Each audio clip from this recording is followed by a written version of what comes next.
Z20 Karl Galster is a Tier 3 battle rating 4.3 premium destroyer in the German tech tree.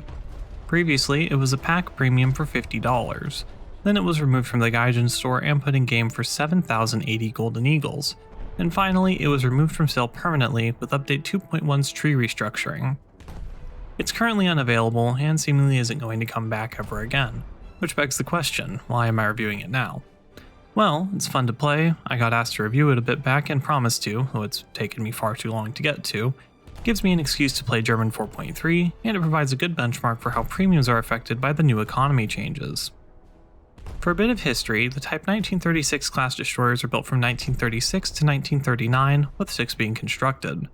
They were generally regarded as the best overall destroyers that Germany built. Out of those 6, 5 were sank early in the war at the battles of Narvik, with 3 in particular having an unpleasant run-in with HMS Warspite herself. The only remaining ship of the class was Z20 Karl Galster, which went on to survive the war. Karl Galster was transferred to Russia as part of the war reparations for World War II, where it was renamed Prochny and eventually scrapped in 1958. Karl Galster carries 5 12.7cm SKC-34 cannons in 5 single mounts. They have a peak fire rate of 18 shells per minute for the first 10 shells fired, and then slow down to 15 shells per minute afterwards. The SKC-34s are very accurate, being the most precise main destroyer gun of any country in War Thunder. The main weakness of them is the turrets. With a rotation speed of 8 degrees per second, they're sluggish to turn and aren't useful for tracking aircraft at close ranges. They also have very little stowed ammunition. With 600 shells overall and just 125 shells per gun, it's very easy to run out of ammunition in most matches. The SKC-34 gets 3 shell types, HE, HEBF, and HETF. The HE shell has the highest per shot damage, making it the default choice against most targets, especially against the destroyers that Z20 mostly faces. The HEBF shells are better against armored targets, but trade a third of their explosive filler for this. The pen also isn't very impressive, so they're only effective against the most lightly armored cruisers or tiny anti-frag armor belts.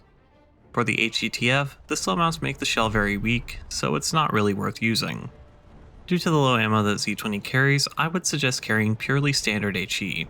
There's not really much of a reason to split the ammunition load up, and the HE shells are the best overall in almost all circumstances. For secondary cannons, Z20 gets 6 37mm autocannons split into 2 dual turrets and 2 single turrets, and 13 20mm cannons in 1 quad, 1 single, and 4 dual turrets. In most circumstances, this would be considered a good anti-air armament for a 4.3 ship, but with the current anti-air AI, it's minimally effective since the guns just don't open fire lots of the time. When they are actually firing, or in a patch where that's fixed, it's an effective loadout for killing nearby aircraft. It's more likely to provide a kill trade than total defense, but it is functional.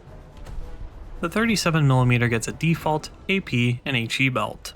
The HE belts are a bit better against aircraft, but default does about the same thing most of the time, so it doesn't really matter. Up last for weaponry, 8 G7A torpedoes split into 2 quad launchers.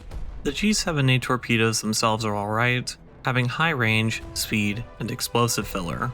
However, since torpedoes detonate so easily in their launchers, and even after being launched the tubes still have crew assigned, they aren't really worth bringing due to the relative inconsistency of torpedoes as a weapon in War Thunder. In survivability, Z20 has 6 segments, 323 crew, and no hull armor. There's nothing notable in this regard. It's not weak or strong, it's just very average. The largest vulnerability it has is each gun's 10 shell ready rack. They can be detonated and deal pretty nasty damage when they go up, but it's not a major problem, especially considering how they take just half a minute of firing to unload. Last up for core stats, mobility. With a top speed of 71 km per hour, Z20 is above average as far as destroyers go. This doesn't have many practical effects in battle, but it can be useful for dodging fire or reaching places in large maps, such as those in Enduring Confrontation. For playstyle, Z20 is at its best in pure damage output and fighting at long range. With a primary fire rate of 18 shells per minute and superb accuracy, Z20 and other similar German destroyers are easily the best destroyers for long-range engagements in War Thunder. The high fire rate also translates to excellent overall damage output, letting Z20 defeat most other destroyers in battles of pure damage. The only exception to this is America with their superior survivability and damage output, the Z20 can beat them at longer ranges where its accuracy advantage levels the playing field. Z20 is also excellent at disabling specific deck components, such as turrets or the bridge, but it isn't able to destroy armored turrets easily. Currently, since torpedoes are so volatile, it can be a good idea to specifically target those, as Z20 has the accuracy to consistently hit them. Just look for if the enemy's launchers are rotating or if they're set. If they're rotating, the enemy's brought torpedoes, and if they haven't unloaded them yet, they're in for a nasty surprise. The secondary weapons also provide it with some defense against aircraft and small surface ships, though that's partly down to targeting luck.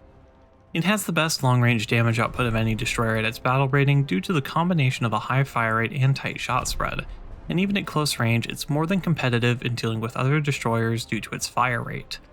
For weaknesses, up tiers. Simply put, Z20 can't fight cruisers. The only chance it has is hitting them with torpedoes, and with torpedoes being an inconsistent and limited weapon, that's not enough to save it. If you do get up tiered, just try to avoid getting noticed by cruisers. It's not really worth trying to fight them one-on-one. So, is Z20 worth getting? I can't even answer this question since it's not available for purchase. If you have it, it's a great ship, and if not, the German 4.3 lineup has 3 similar destroyers already. The Type 1936, Type 1936B, and Type 1934A 1940 all have roughly the same anti-ship performance. Other than the part about secondary weapons, you could apply almost every word said in this review to those ships, and it would be about as accurate. Economy-wise, it earns absurd amounts of Silver Lions due to being one of the old, discontinued premiums. Even without SL boosters, earnings in the 150,000 range seem normal for a good match, which is pretty great. That's mostly due to the recent economy changes, giving Z20 and every other old premium destroyer extremely high SL earnings. It has an SL modifier of 870% in realistic, with a premium account. Some of the other destroyers are higher, but this one's probably the strongest for the amount it earns in battle. If you purchased this destroyer before it went off sale, or any of the other old premium destroyers, it's possibly one of the best Silver Lion grinders in all of War Thunder.